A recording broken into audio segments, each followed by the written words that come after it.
Welcome to our second eyelet video. We've just seen how to place one on the right of your brioche knits, and now we're going to look at how we place one afterwards. And the reason for this is it'll be able to create really nice symmetry in your work if you want to include two balanced eyelets. So the start off is very same. You're just going to work the brioche knit before you start your eyelet. The stitch then is ever so slightly different, and that difference is key. So the first thing I'm going to do is I'm going to work to where I want my eyelet to be positioned. So leading with my light yarn, because it is the light yarn on the light side, I'm going to knit my selvage stitch, bring my yarn forward, slip my stitch, then I'm going to brioche knit my next stitch. So unlike last time I started my eyelet after my slip one, this time I'm going to do my brioche knit first. Now we're going to start the stitch. So it's a double yarn over again, so yarn forward and over the needle, yarn forward and over the needle. Now this is the difference. So I'm going to be working a slip one yarn over next, so I need to take the yarn round one more time because I want to be able to slip my stitch and then create my shawl. If I don't do that, I'm going to be short one yarn over, and it's really easy to miss that step out. So make sure you do your double yarn over, then bring your yarn back forward so that you can slip one yarn over on the next stitch. And that's essentially the main difference between this and working it, apart from the positioning obviously, and working the other, which is much more two yarn overs after you've done the yarn over for your slip stitch. So here again, we've worked our brioche purl, yarn over, well, yarn forward and then over, yarn forward and then over. So there's your double yarn over again. We're now going to work the next slip stitch, so we bring the yarn forward, slip that stitch because your yarn always has to be forward of your needle, then brioche knit your next stitch. And here you can see it, you can see the double yarn over, and you've also included the slips, so the yarn over for the slip stitch. So now we're going to work to the next brioche knit that we want to put an eyelet in afterwards.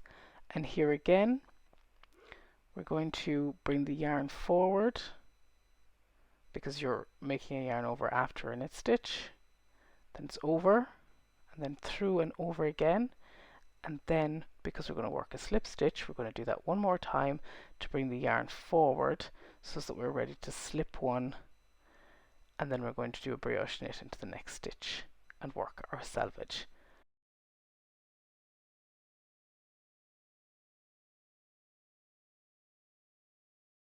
So now let's take a look. You will see that you have what appears to be 3 yarn overs, but it is key to remember that one of those belongs to your slip stitch. So that is the shawl of your slip stitch. So you really only have 2 extra stitches per eyelet rather than that which looks like the third. Just really key to remember that. Again, as with many brioche increases, you're increasing by 2 stitches. Now we're going to slide the work back so that we can work the second pass in the dark yarn.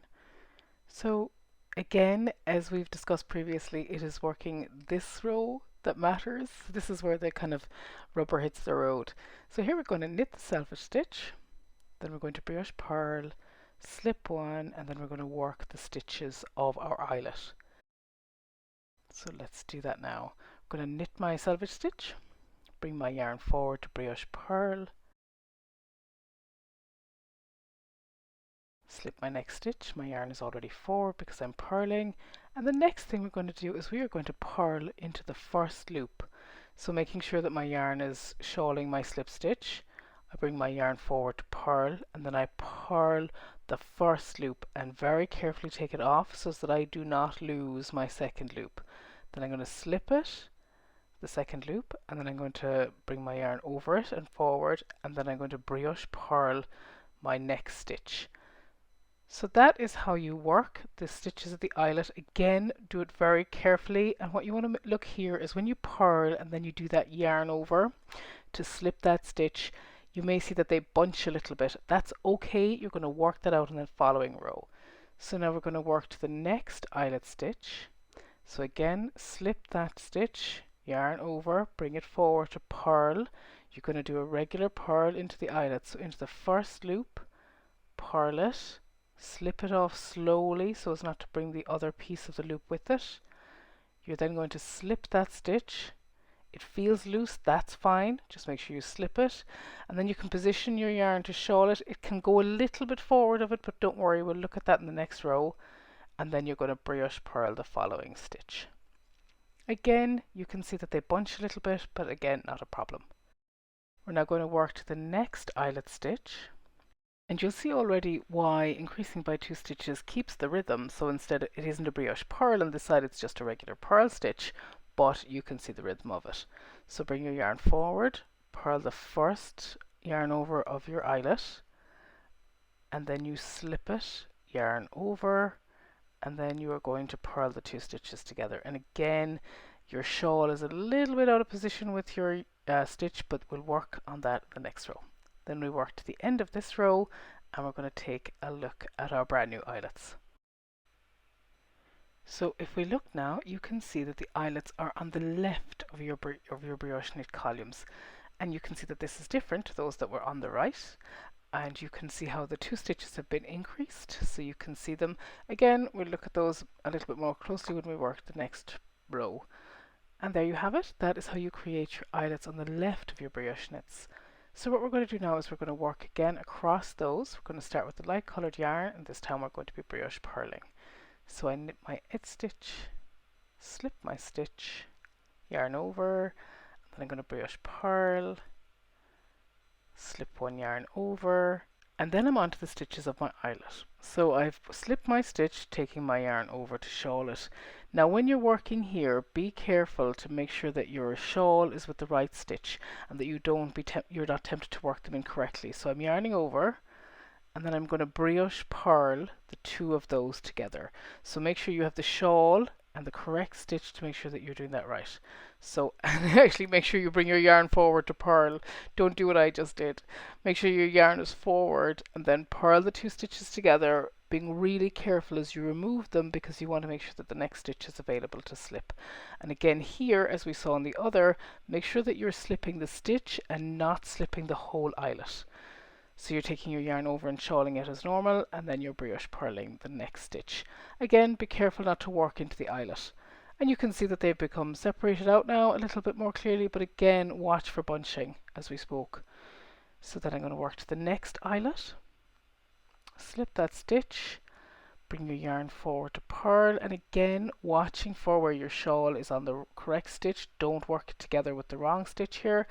And it's on the second stitch. So remember, we brioche purled and then we slipped. So this is the opposite way around on this side. So here you are going to make sure you get them correct. So now my yarn is going over to shawl my slip stitch, coming forward, and then I'm going to brioche purl those together. So make sure you have the shawl on the correct stitch. Again, remove them slowly.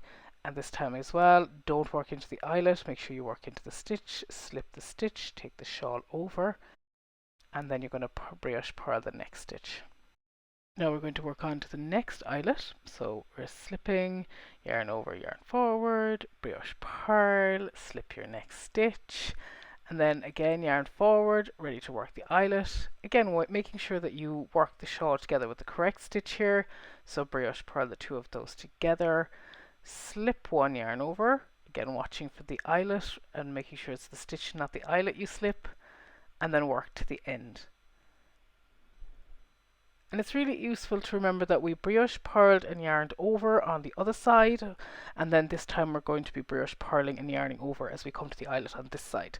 And it's really useful to think of that.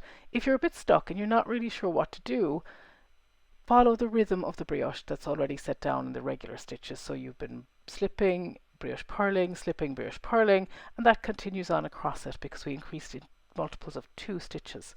And that's one of the great things about this. It's very easy to follow the pattern of the brioche. Now I'm going to slide my work back, and I'm going to work the next pass of that row using my dark coloured yarn.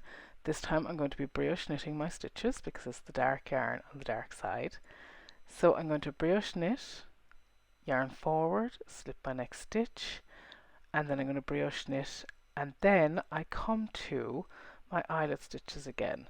So here again you want to make sure that I'm slipping the first stitch. So I slip my stitch and then I brioche knit the next two together. And again here, until you've worked this row, those stitches don't separate obviously, but once you've this done, it'll be much more obvious which one the shawl is on.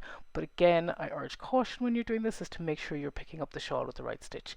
Again, you're yarning forward, so you are only expecting one stitch, so slip it, again not slipping the eyelet, and then you're going to brioche knit, and then you're going to work on to the next eyelet stitches.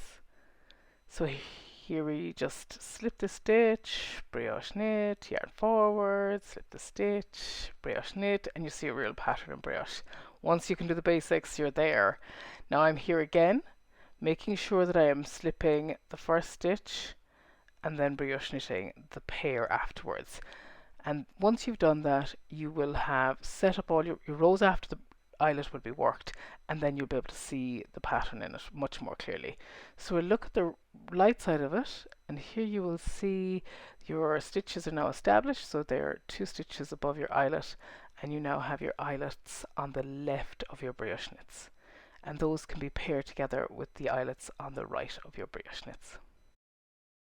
I've just worked a few more rows to really show the definition of those, and you can see the 2 stitches sitting above the eyelet and how these are not symmetrical in your work, and why it's really important to include those maybe balanced with those on the right. And now there are lots more practice rows in the swatch, so I encourage you to really give these a really good practice before moving on.